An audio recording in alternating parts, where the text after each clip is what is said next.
Buen día, queridos hermanos. Pues ya es jueves 4 de septiembre. Sean bienvenidos a su Rincón del Diácono desde aquí de Monterrey, Nuevo León, México, poniéndome en contacto con el corazón de ustedes a través de las redes sociales. Vamos hoy a seguir meditando el capítulo 1 del libro de la carta a los Colosenses. Ayer vimos los primeros 8 versículos, hoy vemos del 9 al 14. Y ayer veíamos cómo Pablo nos enseña que debemos de ver las cosas con optimismo, con la esperanza puesta en lo que viene, más allá de quedarnos atorados en la adversidad. Y verlo con pesimista nos lleva a la depresión y nos lleva a momentos muy difíciles. Hoy nos recuerda que estamos llamados a la plenitud.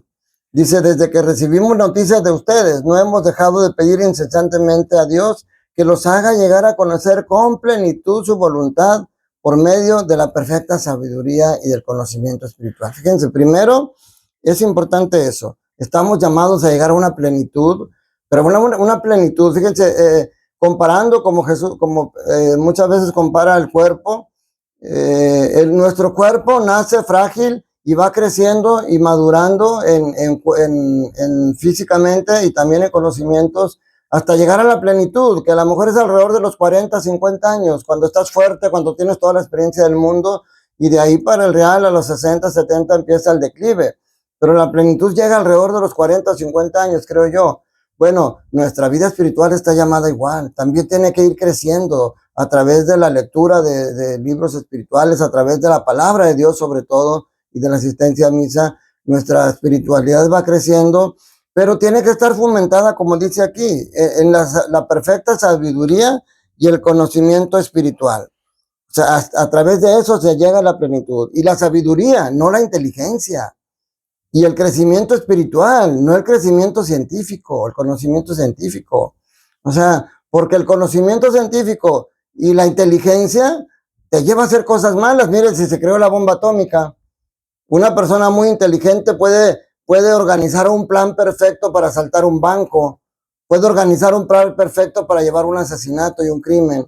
La inteligencia y el conocimiento científico, miren a este jovencito que se suicidó en Estados Unidos, ayudado por la inteligencia artificial, ahí le decían qué tipo de cuerda puede utilizar para que soporte su cuerpo y no se reviente. O sea, la inteligencia la puedes usar para el mal, pero la sabiduría, esa inteligencia que te puede hacer crear un plan perfecto para llevar a cabo un crimen o un asalto, ese conocimiento, perdón, que te puede llevar a esa inteligencia que te puede llevar a crear un plan perfecto para hacer un crimen o un asalto, la sabiduría te orienta para que entiendas que eso no es correcto, que eso te aleja del camino hacia Dios y que eso pone en riesgo tu salvación.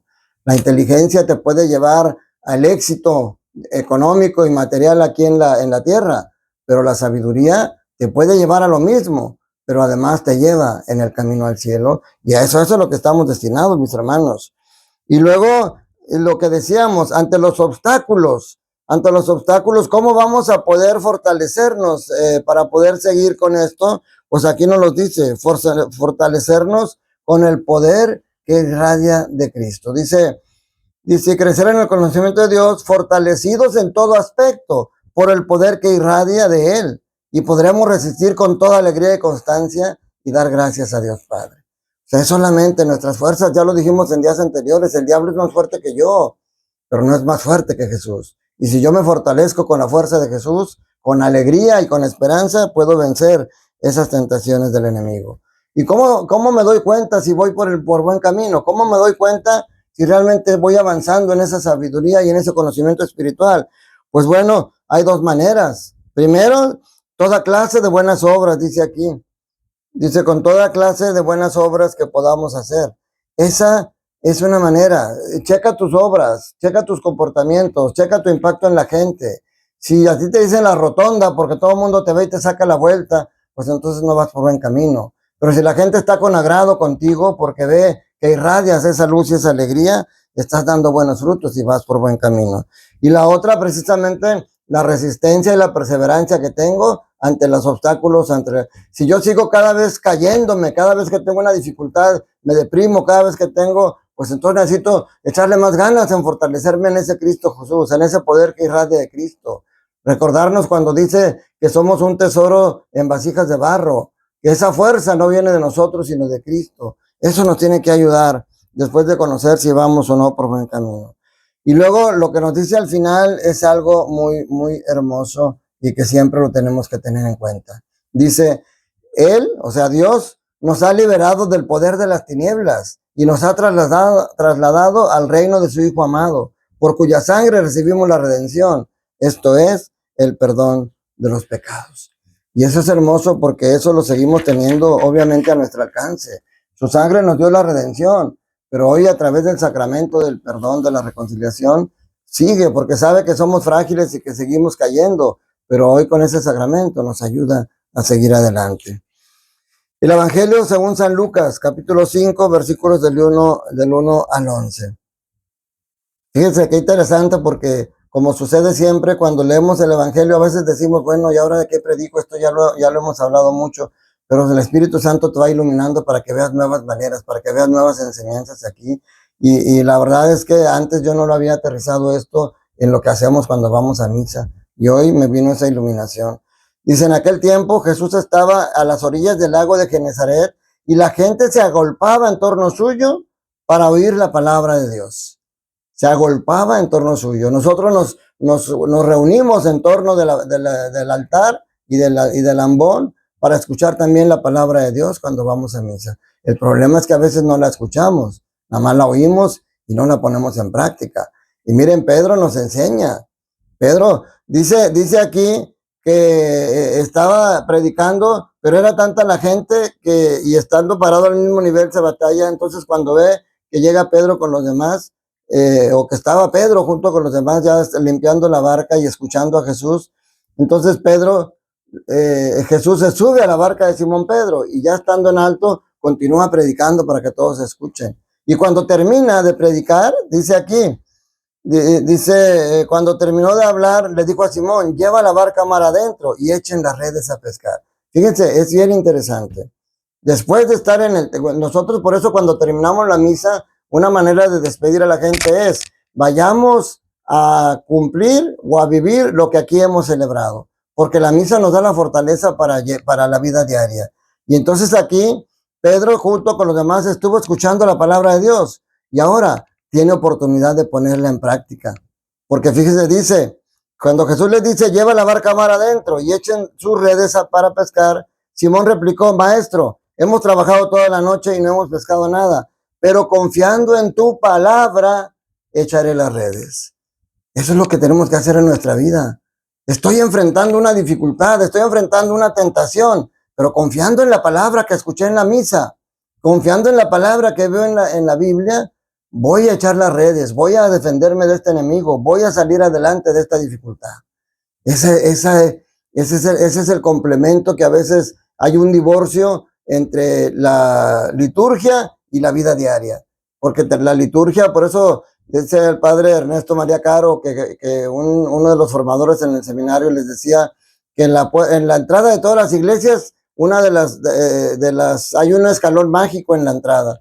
Porque cuando la gente llega y pisa ese escalón para entrar, se transforma en una persona piadosa, que se arrodilla ante el Santísimo, que se da golpes de pecho, que vive la misa de la mejor manera. Pero cuando pisa ese escalón para salir, se vuelve a transformar en el hombre, en la mujer mundanos, en las que les vale todo. Entonces hoy Pedro nos enseña a escuchar la palabra y confiar en ella para ponerla en práctica. Confiando en tu palabra, echaré las redes. Y fíjense la diferencia. Cuando no ponía en práctica la palabra, ¿qué sucedía? Las redes vacías. Cuando Jesús puso en práctica la palabra, las redes llenas. Y luego aquí hay dos expresiones también interesantes que Fray Nelson fue quien me las hizo ver, que tampoco yo les había dado importancia. Dos expresiones después en esa pesca milagrosa. La primera dice, las redes casi se rompían. Cargaron tantas peces en las redes que las redes casi se rompían. Y luego dice que vinieron otras dos barcas y llenaron tanto de peces que casi se hunden. Las redes casi se rompen y las barcas casi se hunden. ¿De qué te llama eso? De abundancia. El Señor tiene abundancia. Cuando no está el Señor en tu corazón, hay escasez. Puedes tener abundancia de cosas materiales, claro, Por medio del fraude tú puedes llegar a amasar una gran fortuna, pero por el interior tu corazón va a estar vacío, porque estás trabajando para las cosas del mundo, no para las cosas del cielo.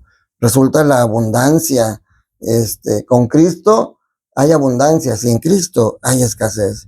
Y luego nuevamente terminamos por meditar acerca de la misión que tenemos en nuestra vida, porque y para tener también éxito en la misión, primero tenemos que reconocer fragilidad de nosotros. Tenemos que reconocer que nosotros solo no podemos llegar a esa misión que Dios nos ha dado, sobre todo a esa misión celestial. Claro que para vivir en el mundo, mi propia fuerza, mi propia inteligencia me puede hacer seguir adelante, pero aún así, la sabiduría de Dios me ayuda a realmente tomar mejores decisiones en ese caminar por el mundo y nos lleva hacia el cielo. Porque Pedro se reconoce indigno. Apártate de mí, Señor, porque soy un pecador. Yo cuando voy a misa a servir a Dios en el altar, por supuesto que me reconozco indigno. Yo no soy nadie para estar ahí. Si Pablo dice soy como un aborto, ¿qué podemos decir nosotros? Yo no me siento digno, pero hay un momento en la misa que el sacerdote, en la oración que hace por nosotros al Señor, le dice, te damos gracias porque nos haces dignos de servirte en tu presencia. La dignidad no la da Dios. La dignidad no la tomamos nosotros. Es Dios el que la da. Y la respuesta a Pedro dice, no temas, Simón, desde ahora serás pescador de hombres. Ahora tiene una nueva misión y ahora tú tienes una nueva misión. Primero, ser feliz tú, llenarte de Jesús en tu corazón para vivir a plenitud en esta vida. Segundo, que eso contagie a tu familia, que los primeros benefactores de ese cambio en tu vida sean tu familia, que tu esposa se sienta más amada, más comprendida, que tus hijos se sientan más amados, más protegidos y que tu comunidad te vea como una persona que ahora está caminando derechito al encuentro del Señor.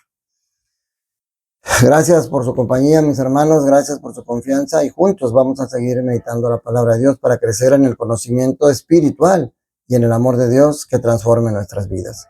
Que la bendición de Dios Todopoderoso, Padre, Hijo y Espíritu Santo, descienda sobre ustedes, sus familias, trabajos, escuelas y permanezca para siempre. Que tengas un día lleno del amor de Dios. Te mando un fuerte abrazo y un saludo para ti y tu familia.